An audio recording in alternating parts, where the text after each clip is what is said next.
আর একটা কথা বলি, পেয়ারা চাষে কিন্তু প্রচুর পরিচর্যা নিতে হয়, প্রচুর। ফলে যাদের কাছে সময় নেই একদম, তারা কিন্তু এই চাষটাই আসবে না, এই চাষটা করবেন না। কারণ সময় না দিতে পারলে কিন্তু চাষে যতই লাভ থাকুক, আপনি কখনোই টাকার মুখ দেখতে পারবেন না। এটা কিন্তু যা আয় হবে তা জমিতেই ব্যয় হয়ে যাবে। অনেকে চারা বিক্রি করার জন্য অনেক প্রলোভন দেখাবে যে 2 লাখ লাখ, 10 লাখ লাখ, 5 লাখ লাখ, আদতে হয় না। চাষ যদি ভালো না করতে পারেন, ও যত ভালোই টেকনিক হোক চাষের, হবে না, লাভ হবে না। তবে আমি যেটা বলে থাকি, আমি 2 লাখ 4 লাখের আশাই এই চাষটা করছি না, আমি মাত্র 1 লাখ টাকার আশায় চাষটা করছি, সেটা হলেই আমার কাছে যথেষ্ট। এখন রাত 11:30 বাজে, আর আমরা আজকে রাতে জল নিচ্ছি অ্যাকচুয়ালি।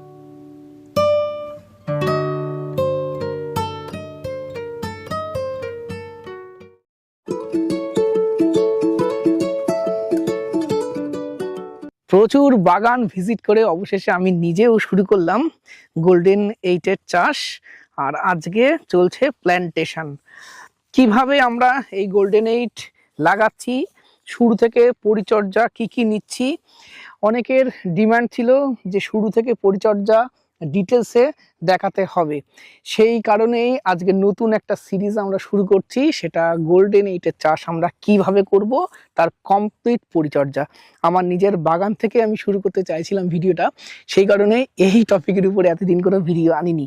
চেষ্টা করব সম্পূর্ণ আপডেট আপনাদের দেওয়ার। গোল্ডেন 8-এর চাষ করতে গেলে যেটা সবার আগে করতে হবে, সেটা অথেন্টিক জাত কালেকশন করতে হবে। সঠিক গোল্ডেন 8-এর জাত যেন হয়, এই রকমই জাত কালেকশন করেছি। আপনারা নিশ্চয়ই জানতে চাইছেন কোথা থেকে গাছগুলো নিয়েছি, ভিডিওটা দেখতে থাকুন। অবশ্যই ডিটেলসে আমি এর সন্ধান দেব। দেখুন, গাছগুলো জোর কলমের, গাছগুলো বেশ বড়, হেলদি, এবং নিচের রুট স্টকটা মোটা। তাই আপনারা চেষ্টা করবেন প্রথমত সঠিক ভ্যারাইটি যেন হয়, আর দ্বিতীয়ত রুট স্টকটা যেন মোটা হয়, না হলে কিন্তু গাছের গ্রোথ কখনোই ভালো হয় না। এই দুটো জিনিস দেখে আপনারা নেবেন। আর চেষ্টা করবেন মাদার প্ল্যান্ট দেখা, কোন মাদার গাছ থেকে করা, বড় মাদার গাছ থেকে করা। বর্তমানে গোল্ডেন 8-এর চারা যারা বিক্রি করছেন, ম্যাক্সিমাম ক্ষেত্রে আমি দেখেছি ছোট ছোট গাছ লাগিয়ে 6 মাস 8 মাস বা 1 বছরের গাছ থেকে গ্রাফটিং করে চারা করে। এটা করা উচিত না। একটু বয়স না হলে, মিনিমাম 2 বছর 2.5 বছর বয়স না হলে কিন্তু সেই গাছের চারা করা উচিত না। এটা একটু দেখে নিতে হবে আমাদেরকে। এবার বলি জমি নির্বাচন। জমিটা খুব ভালোভাবে নির্বাচন করতে হবে। প্রথমত যদি দোআঁশ মাটি হয় তাহলে খুব ভালো, এই জল দাঁড়াবে না এরকম মাটি সব থেকে ভালো। তবে আমার মাটিটা একটু মোটা মাটি, তবে আশা করা যায় এই আমি যতটুকু দেখেছি গোল্ডেন 8টা একটু মোটা মাটি হলেও অসুবিধা হয় না, জল না দাঁড়ালেই হবে। তবে বেলে দোআঁশ মাটি একদম আইডিয়াল। এবার বলি জমিটা আমরা কিভাবে তৈরি করেছি। প্রথমে আমরা লাঙলের দিয়ে চষেছি, চষার পরে রোটার দিয়ে সমান করেছি উপরের। তারপর আমরা কি করেছি, বেড করে নিচ্ছি। আমরা 6 ফুট বাই 6 ফুট বেড করছি, কিছুই না। এই 6 ফুট বা 6 ফুট রেখে এই মাটিগুলো একটুখানি করে কোদাল দিয়ে আমরা টেনে দিয়েছি, এই জাস্ট। আর এখনই খুব বেশি উঁচু বেড করার দরকার নেই। গাছ যত বড় হবে, এই মাঝে মাঝে এই মাটি তুলে এই পেয়ারা গাছের গোড়ায় দিলে কি হবে, বৃষ্টি হলেও জলটা পেয়ারা গাছের গোড়ায় দাঁড়াবে না। এই হলো আমাদের উদ্দেশ্য। তাহলে বেডগুলো করছি আমরা 6 ফুট বাই 6 ফুট। এবার চলুন পেয়ারা গাছ কীভাবে লাগাবো সেটা দেখাই। এগুলো আবার সরাচ্ছ কেন এইভাবে? সরাচ্ছি, কালকে আমি ছিলাম না, মানে মাঠে আসতে পারিনি। আমার যা কাজের ব্যস্ততার মধ্যে থাকি, কালকে কলেজে পরীক্ষা ছিল, ফলে মাঠে আসতে পারিনি কালকে। কাকারা করেছে, মাপটা দেখিয়ে দিয়ে গেছিলাম আমি, তারপরেও একটু উল্টোপাল্টা হয়ে গেছে। 6 ফুট বা 6 ফুট করার কথা বলেছিলাম, তো কোনো জায়গায় 4.5 ফুট, কোনো জায়গায় 4 ফুট এরকম হয়ে গেছে, কোনো জায়গায় 5 ফুট। তাই এটাকে মেপে আগে ঠিক করছি। এখন একটু কষ্ট হবে ঠিকই, কিন্তু এটা একটু কষ্ট করলেই ঠিক হয়ে যেতে পারে, কিন্তু পরবর্তীকালে কষ্ট করলেও কোনো উপায় থাকবে না পরে আর।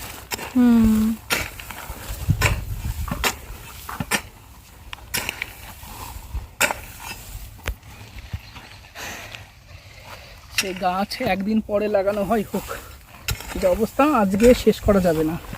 এগুলো সকালে এসে লাগিয়ে দেবো, হয়তো এখন এগুলো করতে হবে, বিকালে এসে গাছ লাগাতে হবে, কিছু করার নেই। আর এই সময় পেঁয়াজ তোলার টাইম, তো চাইলেও লোকজন পাওয়া যাচ্ছে না। আর সত্যি কথা বলতে কিছু কাজ আছে এগুলো লোকের ভরসায় দিয়ে শুধুমাত্র চাষ করা সম্ভব নয়, নিজেকে করতেই হবে।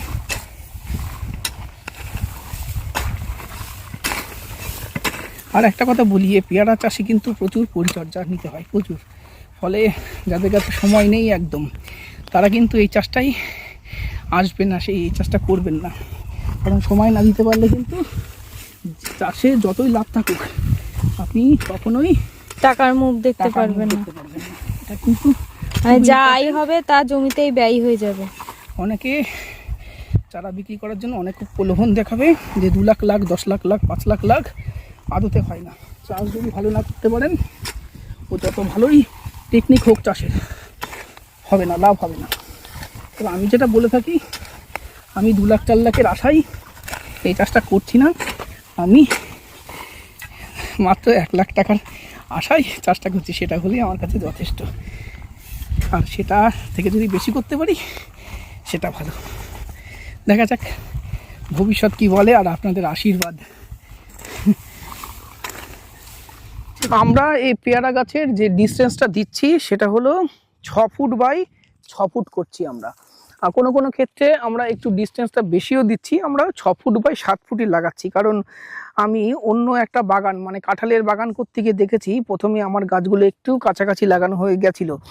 যেহেতু এটা লং টার্মের গাছ, অনেক দিন ধরে এর থেকে ফল নিতে হবে, তাই একটু ডিস্টেন্স দিয়ে লাগানোটা বেটার। আমি অনেকে 6 ফুট বাই 8 ফুট লাগাই, তবে মিনিমাম 6 ফুট যেন থাকে সারি থেকে সারির দূরত্ব এবং গাছ থেকে গাছের দূরত্ব। আমরা এই 6 ফুট বাই 7 ফুট মতো দিচ্ছি, দিয়ে লাগাচ্ছি। আর দেখুন, গর্ত বেশি ডিপ করার দরকার নেই। আমরা যেহেতু গাছগুলো এখন ছোট আর জমিও চষা, তাই জন্য আমরা বেশি ডিপ করছি না। আমরা জাস্ট একটু খুঁড়ে নেব, এর সাথে আমরা মেশাবো গোবর সার। গোবর সার এই 1 গামলা করে দিচ্ছি, 1 কেজি মতো করে গোবর সার। প্রথমে বেশি খাবার দেওয়ার দরকার নেই। আর আবার অনেকে কি করে, গর্ত খুঁড়ে গর্তর নিচে সারটা দিয়ে তার উপরে দেয়, তা কিন্তু করা যাবে না। গর্ত করে যে মাটিটা হলো, সেই মাটির সাথে এই সারটা আমরা মেশাবো ভালো করে। এই মাটির সাথে আমরা টাইকোডার্মা ভিরিডি মেশাবো। এই 2 চামচ মতো টাইকোডার্মা ভিরিডি আমরা এই মাটির সাথে মেশাবো। আপনারা জানেন টাইকোডার্মার কাজ প্রথমত ব্যাট ফাঙ্গাসকে অ্যাটাক রোধ করবে। তাছাড়া পেয়ারা গাছে যে সমস্যাটা থাকে সেটা হলো নিমাটোডের সমস্যাটা পেয়ারা গাছে হয়।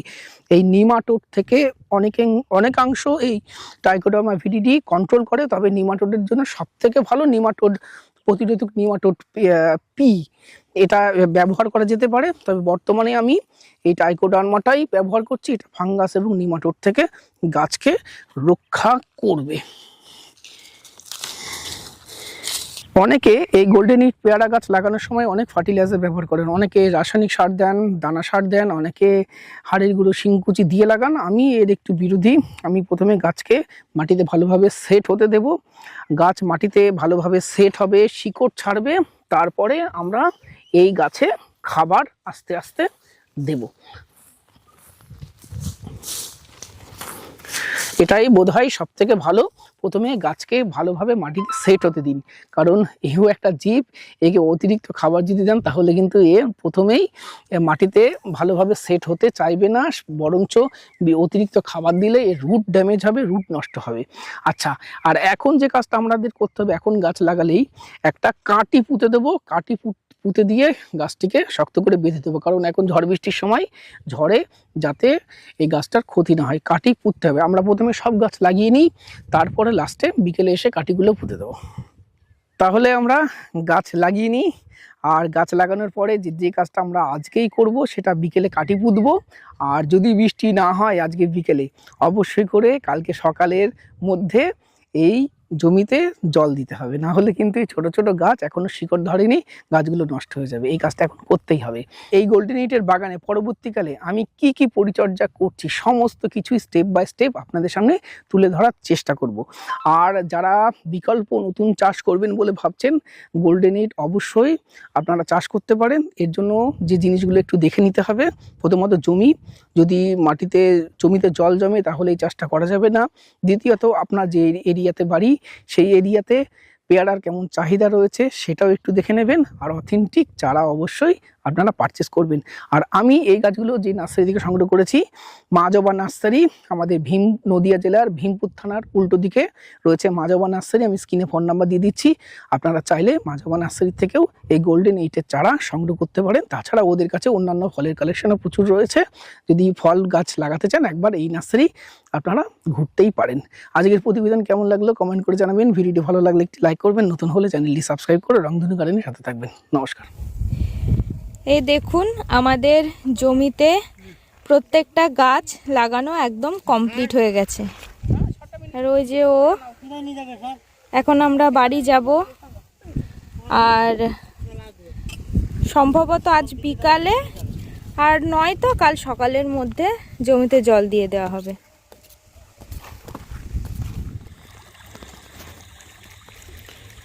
এখন রাত 11:30 বাজে, আর আমরা আজকে রাতে জল নিচ্ছি। অ্যাকচুয়ালি চৈত্র মাস তো সবাই পাট লাগাচ্ছে, ইলেকট্রিক স্যালোতে লাইন পাচ্ছিলাম না, এবং আমাদের জল দেওয়াটা খুব জরুরি ছিল। জল না দিলে কালকে সকালেই পেয়ারা গাছগুলো সব নষ্ট হয়ে যাবে, সেই কারণে আমরা রাতেই জল দিচ্ছি। আমি আর বাবা, ওই যে আমি আর বাবা দুজন মিলে এই মাঠে পুরো জল দিচ্ছি এখন। এই দেখো আমাদের পেয়ারা গাছগুলো।